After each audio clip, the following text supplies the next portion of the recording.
Modern Indian history के second lecture के साथ हम शुरुआत करते हैं राइज ऑफ ऑटोनोमस स्टेट्स, जहां हमने फर्स्ट लेक्चर में decline of the Mughal empire देखा है। अगर आप में से कोई नहीं चेकआउट किए हैं तो प्लीज इस वीडियो के बाद देखिएगा। तो वहां हमने देखा कि किस तरीके से मुगल्स का डिक्लाइन हो गया। तो अब आगे डिसेंट्रलाइजेशन ऑफ पावर आपको देखने को मिलेगा और पावर वैक्यूम ना बने इसको लेकर के तीन कैटेगरी के स्टेट्स निकल के आते हैं। पहला है सक्सेसर स्टेट्स। ये बेसिकली मुगल एम्पायर से अलग होते हैं और इनके जो गवर्नर हैं उनको ऑटोनॉमी दी जाती है मुगल प्रोविंसेस के द्वारा, जैसे कि हैदराबाद, कर्नाटक, बंगाल और अवध।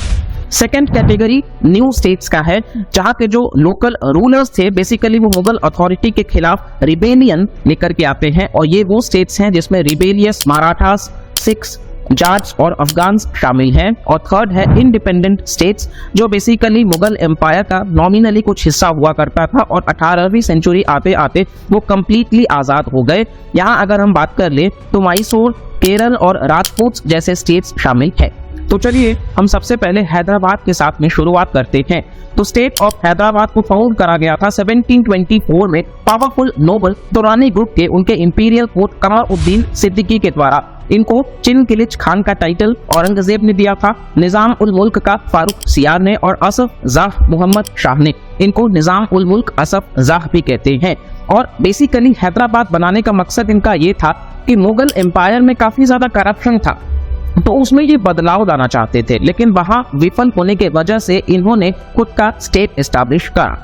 इसके बाद हम कर्नाटक की तरफ में रुख करें तो नवाब सादतुल्लाह खान और दोस्त अली ये कंबाइंड आपको देखने को मिलेंगे और इसका हेडक्वार्टर्स आरकोट में आपको देखने को मिलेगा। और आगे के लेक्चर सीरीज में हम देखेंगे कि किस तरीके से लगभग 20 साल 1744 से 63 इंग्लिश और फ्रेंच के बीच में साउथ इंडिया में ही ये लड़ाई होती है, जिसको हम पॉपुलरली कर्नाटिक वॉर्स के नाम से पढ़ते हैं। अच्छा, इसके अलावा अगर हम देखें तो फिर बंगाल और नवाब के बारे में हम यहाँ पर देखेंगे। तो इंडिपेंडेंट स्टेट ऑफ बंगाल को फाउंड करा गया था 1717 में मुर्शीद कुली खान के द्वारा। और बंगाल 18वीं सेंचुरी में बंगाल, बिहार और ओडिशा को मिलाकर के कंबाइंड हुआ करता था। और यहाँ पर जो मेन ऑफिशियल्स थे इस सूबा या प्रोविंस के, तो उनका कुछ इस तरीके से पोजीशंस था कि दीवान हेड ऑफ रेवेन्यू एडमिनिस्ट्रेशन थे, नजीम जो एग्जीक्यूटिव हेड थे सिविल और मिलिट्री एडमिनिस्ट्रेशन के, बख्शी जो मिलिट्री पे मास्टर हुआ करते थे, कोतवाल जो हेड ऑफ पुलिस डिपार्टमेंट थे, काजी जो न्याय देने की बात करते थे और वकई नवीस ये कलेक्शन ऑफ न्यूज किया करते थे जो पॉलिटिकल सिग्निफिकेंस के हुआ करते थे। यूपीएससी टर्म से सवाल पूछता है तो आप इसको नोट कर लीजिएगा। और जब हम सूबा की बात करते हैं तो ये सरकार में विभाजित था और सरकार फर्दर परगनाज में। मुर्शीद कुली खान ने अपने राजधानी ढाका से मुर्शिदाबाद शिफ्ट करा था और इन्होंने लैंड रेवेन्यू सिस्टम को रैशनलाइज कर दिया था, जैसे कि खलीसा लैंड्स और इजरा सिस्टम। इसी के साथ साथ में कई नए पावरफुल एलीट क्लासेस आपको मुर्शीद कुली के टाइम पे अराइज होते हुए दिखेंगे। यहाँ पे सुजाउद्दीन मोहम्मद खान भी शामिल हैं, सरफराज खान भी शामिल हैं।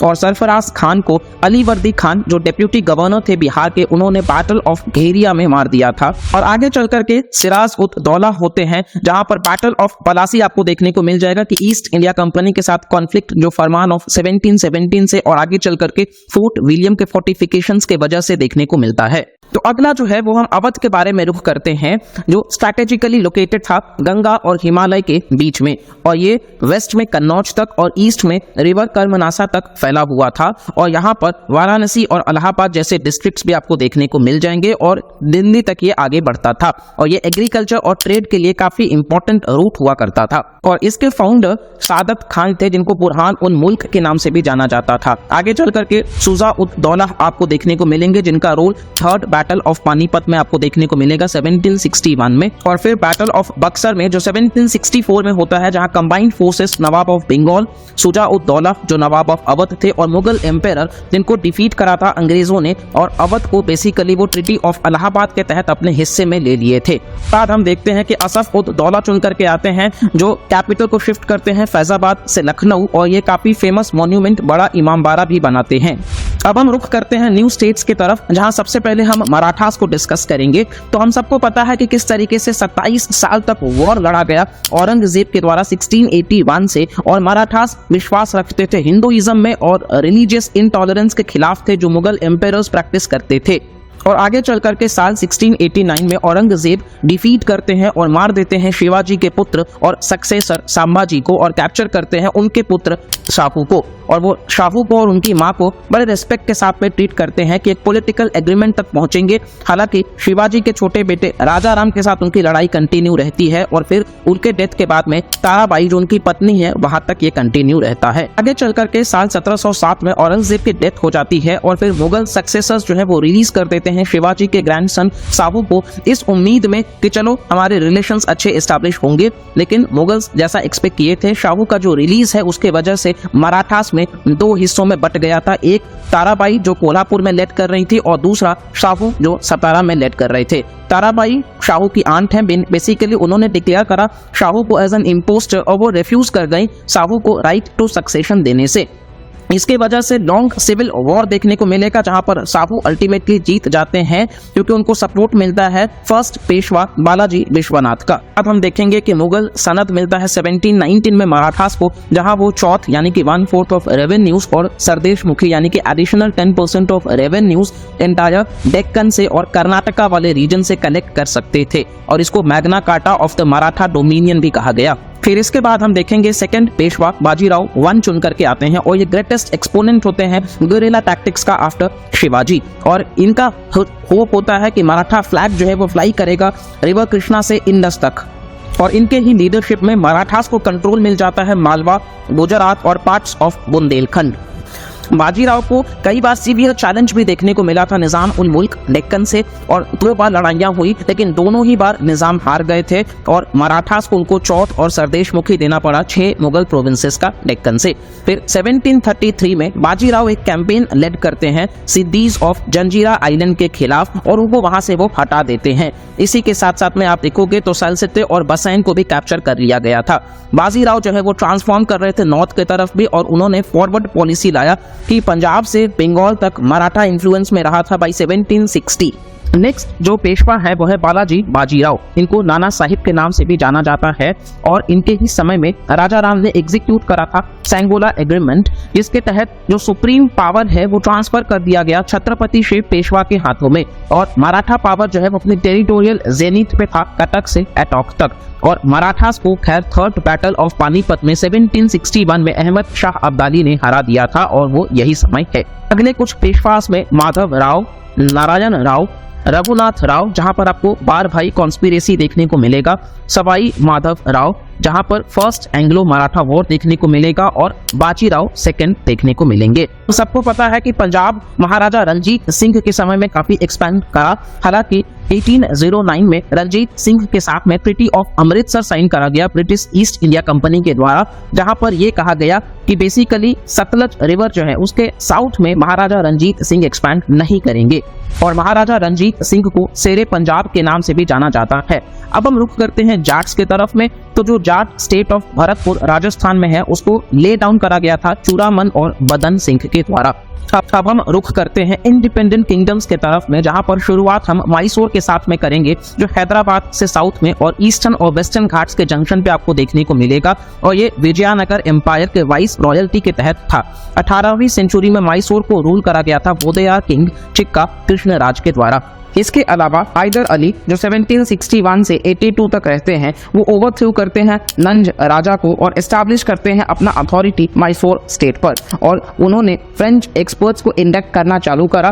साथ ही साथ वो एक मॉडर्न आर्सेनल डिंडीगुल में एस्टैब्लिश करते हैं। इसी के बाद अगर हम देखेंगे तो उनकी डेथ हो जाती है सेकेंड एंग्लो मैसूर वॉर के समय में 1782 में और आगे चल करके उनके सन टीपू सुल्तान उनको सक्सीड करते हैं। टीपू सुल्तान 1782 टू 99 तक होते हैं और basically third Anglo Mysore war जहां ट्रीटी ऑफ सेरिंगापत्तम और फोर्थ एंग्लो मैसूर वॉर 1799 जहां इनकी डेथ हो जाती है। आइए अब हम 18th सेंचुरी में इकोनॉमिक कंडीशंस के बारे में देख लेते हैं। तो विलेज इकोनॉमी सेल्फ सफिशिएंट और सेल्फ गवर्निंग के कॉन्सेप्ट से आगे बढ़ रहे थे। एग्रीकल्चर और हैंडीक्राफ्ट इंडस्ट्री भी इंक्रीमेंट दिखा रहे थे। एग्रेरियन स्ट्रक्चर की बात कर लेते हैं तो कॉन्सेप्ट ऑफ प्राइवेट प्रॉपर्टी जैसा कुछ नहीं एग्जिस्ट करता था और कार्ल मार्क्स ने कलेक्टिव ओनरशिप ऑफ लैंड को Indian form of communism define करा।